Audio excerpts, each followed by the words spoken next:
and you brought up the accent. What was your mindset? How'd you view yourself prior to and post? I was a very arrogant dude because I was really good. You know, I had the best of everything. I was one of the best looking young boys. I had the strongest voice. I had these incredible cadences that fluctuated. I had great wordplay. There was nobody doing it like me. And so I had no problem telling you, you know, and I'm sure that a lot of people got tired of me saying that kind of stuff. In fact, I know them NWA boys did. But when the accident happened, you know, it hurt.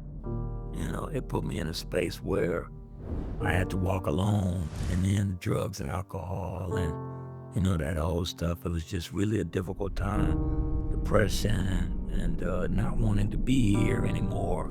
You know, it was a tough space for a kid in his early 20s to walk through. But like I said, I'm a chosen one, and God gives his strongest soldiers these kind of paths for a purpose.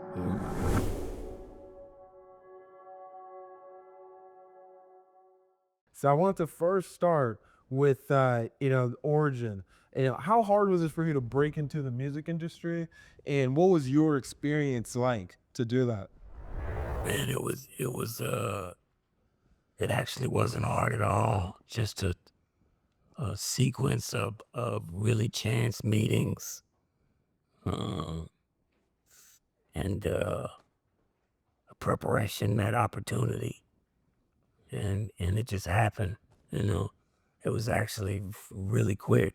Took it's about 18 months, and I sold 3 million records. Wow. You know, from the time I started. Yeah. You know. Was it did you meet the right group, I know you were rapper and songwriter. I know you did works with Dr. Dre. Was it meeting him or that connection or the people around that helped propel you to so quickly achieve success? Yeah, by the time I got to Dr. Dre, he was the catalyst. Uh, um, you know, but I'm a chosen one. Yeah. So the path was kind of laid out here in Dallas with people I grew up around needing the service of a writer. I didn't start out to be a rapper. It just happened because I could write. Yeah. I started writing for other folks. They couldn't do it, and so I had to do it. And it turns out I was pretty good at it. That led to you know, one thing led to another. That led to a group, and the guy that wanted to start the group was from California and knew Dre. He brought Dre here to do some DJ work, and Dre and I met, and then, you know, the rest is history. Yeah. That's pretty cool there. So yeah, we always talk about, I know myself in my industry there, how referrals, connections, and relationships really aid and guide you to that next step, especially, any sort of transition there in career focus. And I know when we met, there is on the farm, or it's like Mansfield, and the purpose of that, I remember you sharing about Doc Cares, and which is a community focus. But describe to me how your transition from music to community has been, and what things translates over, and also what Doc Cares is. Well, the entire, let's see, 35, almost 40 years of this musical journey has really prepared me for Doc Cares, for sort of the next chapter of this experience. And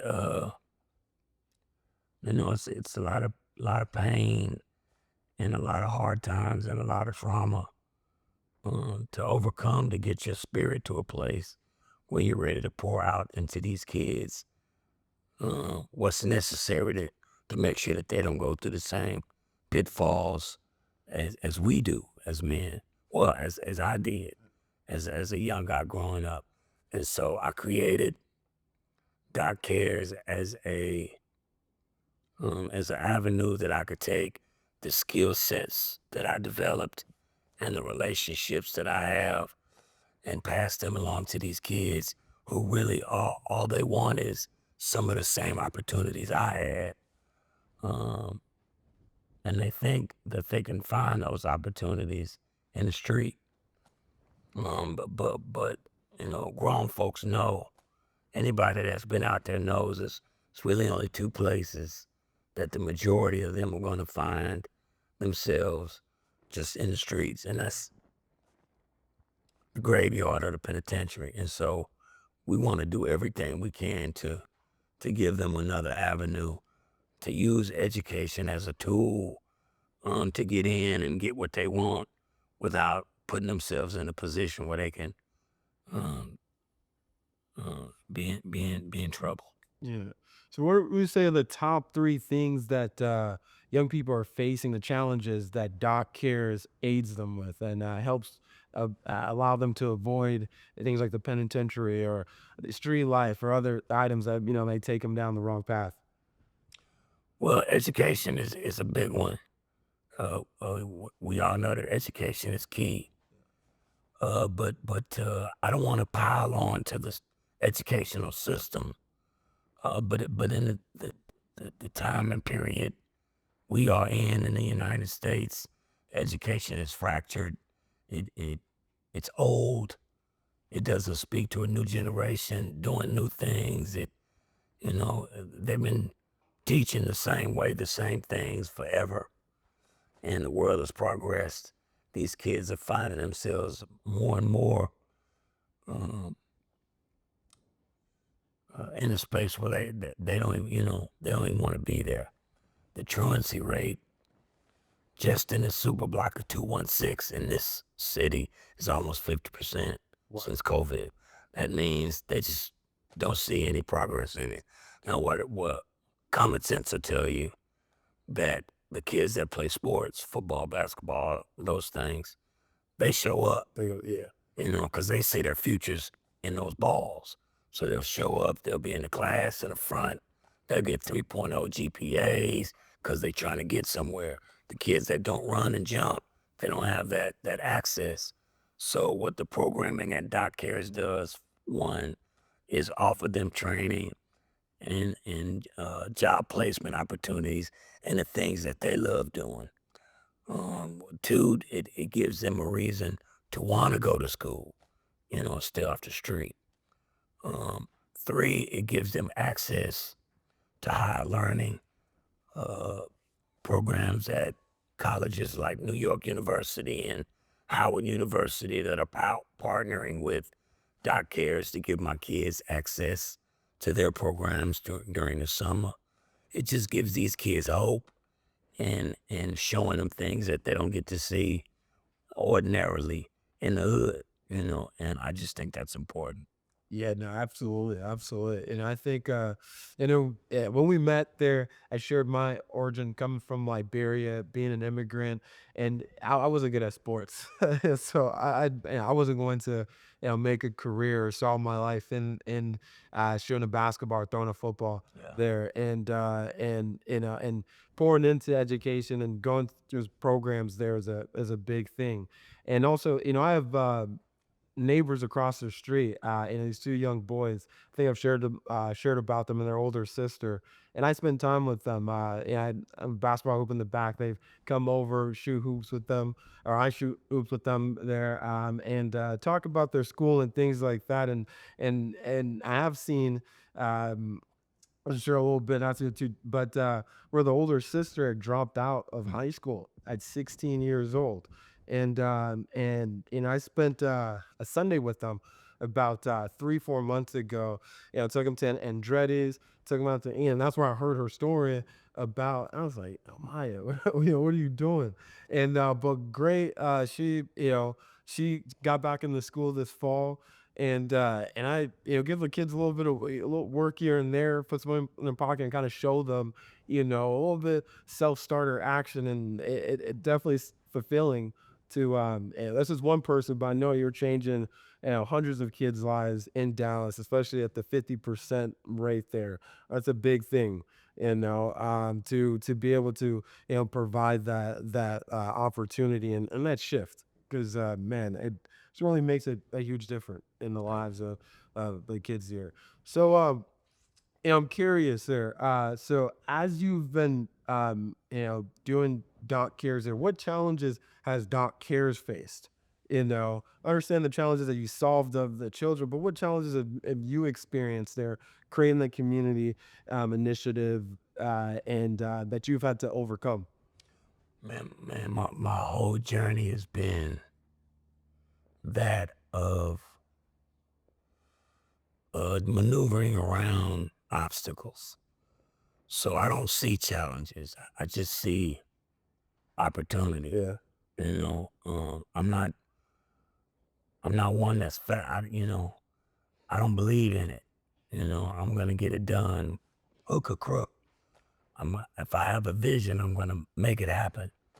And let God do the rest. It's not me doing it anyway. It's Him doing it. And so whatever happens, it's Him doing it, whether it's good or bad, whether I get it or don't get it. I just I get the vision, I push forward, and if it falls in place, that means it was supposed to. If it doesn't, that means for some reason it wasn't supposed to. But the intent stays the same to keep building and progressing. And Dallas is in a really unique space right now. It's growing so fast. So much opportunity and money is flooding this city. And I'm in a unique space that I've been in these rooms with these executives, and I know how to speak that language, so to speak. And I'm also just really a hood dude from Oak Cliff, so I know how to speak that language too. And I understand that no matter if you are on Obama's level or Trap Boy Freddy in Oak Cliff, you're the same guy. And until you start seeing more eye to eye, we as a universal team aren't going to be able to push forward. So we need to figure that one out. Nobody's right, nobody's wrong. We're just trying to progress. And the fact that all this money is coming, we need to make a way that somehow ours get to that bread. So I understand, you're being you mentioned earlier, always been the chosen one. And when you see challenges, you see opportunities. However, that's not a common approach that most people have, especially children that are facing high truancy levels or dropping out of school. So how do you really touch a child's heart or a kid's heart that is feeling, defeated there to empower them to feel like how you feel, to look at the world like how you look at the world. One of the things uh, that's very important to me is to show these kids success early and quickly. Number one is about money. Your time is money. You don't have time to waste. It's going to be gone like that. You'll have gray hairs, grayer than mine, before you know it. Um, One of the things that's wasted on youth is the idea that you have forever to figure it out. You don't. We need to figure it out right now, and I have avenues and ways. If you have the mental capacity to sit down and dig in, I'll help you find it. Um, Not everything works, you know, but you fail 100% of the stuff you never tried. And what they don't know, they don't know. And so one thing that Doc Cares allows them is a chance to visit these places, visit these companies, visit these $100 million facilities that are being built that are searching for their content, searching for their eyes, for their attention. Let them know that they could do these things just like these folks have done. Some of the things that I use to motivate these kids is my telephone. I FaceTime Dre or FaceTime Snoopy or Badu and let them talk to the kids because they're exactly where those kids are now. They were there yesterday, and now these are icons, but really they just the same kids you are then. And if they could do it, you could do it. They found what their thing was, and they followed it. They believed in it. And so that's what I do. I sow the seeds of belief, man. Yeah. Like you could do anything in this world that you want to. All you have to do is want to do it. As soon as they say you can't do it, you just take a step to the right and keep going towards it. Yeah. No, I like that. I like that. You help them visualize it because that is a big thing. Like, when you have the ability to at least see or get a glimpse, peer around the corner into what the possibilities are, it helps, continue that passion and motivation, especially at times when you face the challenges or the world is doubting you or you're facing obstacles, knowing that a better situation can happen is just around the corner certainly helps a lot. I can only Absolutely. imagine for young people there, and that's a big thing. You never know what these kids is going through. Yeah, Life is something else. yeah, And so you don't know what their home world is like, what's going on with them personally. All you can do is do your best to expose them to some beauty. Let them suck that up. Let them build on it. And I pour into these kids. One of the things that I don't want to say pride myself, that's a strong word, but one of the things that I really like about the way I connect with these kids is that uh, if most people see me as this uh, icon, this presence in me, but I've never felt that way. The fact that I had that accident and I had to sit back and watch others, it gave me humility in a way that is you have to earn this. You know what I mean? You have to know that it's a gift and it can be taken at any time, and you don't have time to play, And so when I talk to these kids, I talk to them like a father, as if I was talking to my own kids. I plead with them to hear what I'm saying, and they respond to that, and it feels good. what was your and you brought up the accident. What was your mindset? How'd you view yourself prior to and post when you touched on humility? What was that? What did that look like? It was D.O.C. before, and it was Man, I was a very arrogant dude because I was really good. I had the best of everything. I was one of the best looking young boys. I had the strongest voice. I had these incredible cadences that fluctuated. I had great wordplay.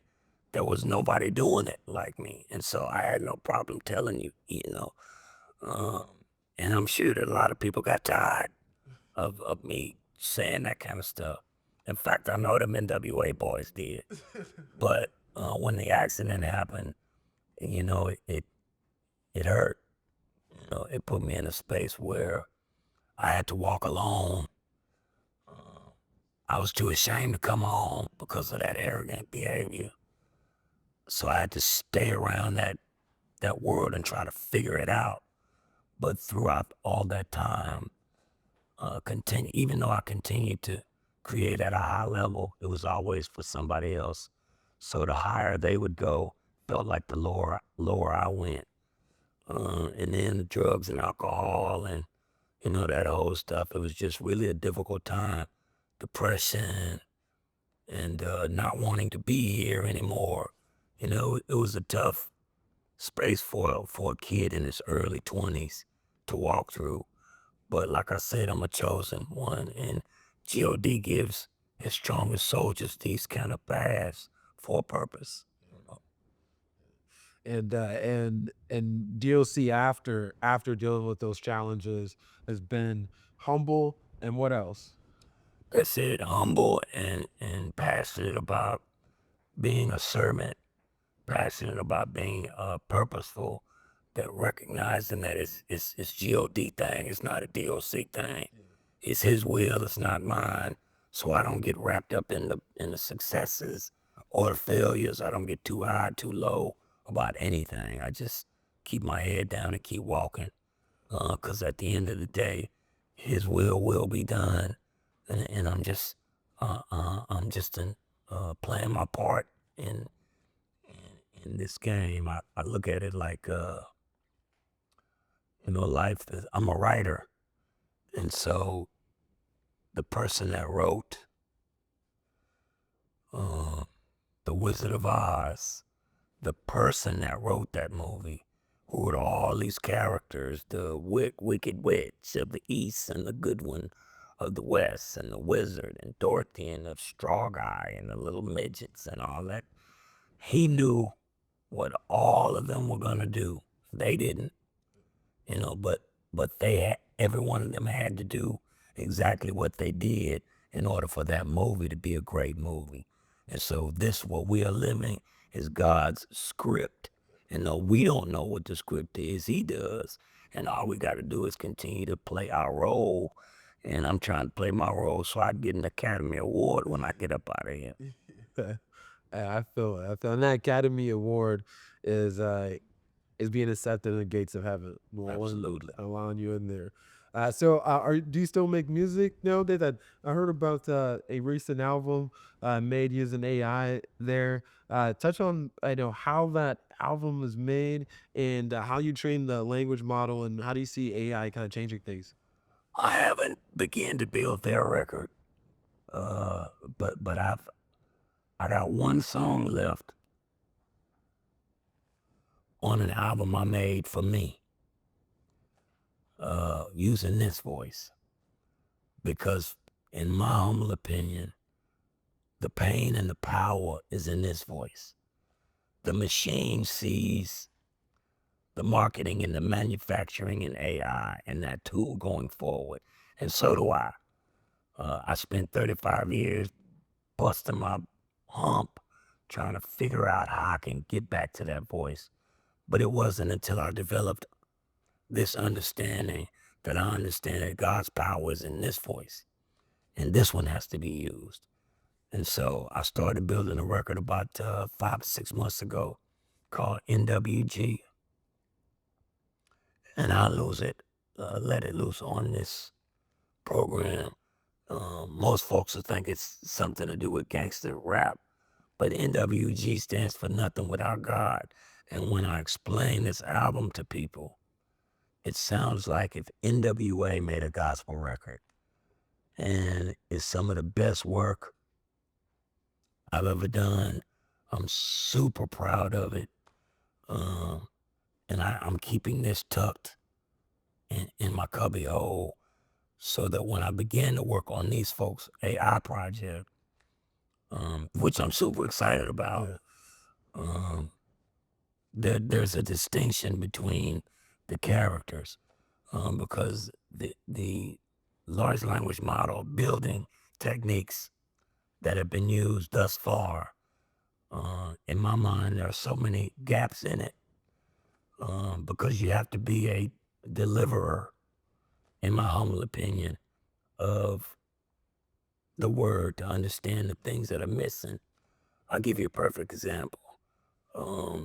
Whenever I hear LLMs, they have a sort of a monotone kind of space where they stay here, no matter who's doing it.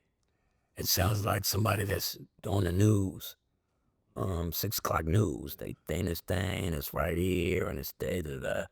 But the human delivery system isn't like that. There's dexterity and diversity in it. Something as simple as the breath is missing from LLMs. And so if you don't know how to teach the machine to breathe, then it don't feel like a human doing it. So when I get ready to design this D.O.C. that I'm going to call Doc Mega, he's going to be a real person in that metaverse. You're going to feel him. You're going to think he's real, and feel like he's real. I watched a movie called, when I started thinking about doing this, I watched a film called AI just to sort of develop how the concept in my mind I wanted to work. And in that movie, the little Haley Joel Osment, I think the actor is, the robot, he just wanted to be seen as real. I imagine that if the AI character had a conscience, he would feel the same way. So I'm approaching it from that perspective, that this doc I'm creating just wants to be acknowledged as real. So he got to sound real. You got to feel real. When he bites down on that first word, you have to feel it. You know what I mean? Yeah. So I'm excited about it. I think it's a new frontier. I'm excited to be able to do it because I'm doing it in concert with Howard University, Yeah. who has an AI program, and I'm doing it in concert with my kids. It's more important for me to be allowing my kids access to these new technologies now in their life while it's just being born. Yeah. So I think it serves everybody. That's big, and I'm curious because you were a great songwriter. You shared that's where you started off first before becoming a rapper. Do you think, and the and the music, what I've seen a lot of times is, now people really say nothing is just the voice. Do you think with the prevalence of AI is going to shift the focus more to, great songwriters there, and because you can have the voice and the sound, do you think that's going to shift it opposed from where it feels like it's been bad songwriting and just catchy hooks and lyrics? That's an interesting question. I think AI is a tool that's going to help creators create. I don't think it's going to shift because you still need the human mind, bro. You're not going to be able to get around the dopeness Yeah, of that's like great songwriters, as well yeah, as to just something. yeah, something just I've throwing out the seen voice. AI's attempt at doing stuff, and it's cool. Yeah, but it's not No, the human element. I've seen people make songs that 1 week they come out and it sounds amazing, and people flip out, and it's got uh, 500,000 streams. And next week it's got 7 because you can't get invested in something that ain't real. It has no backstory.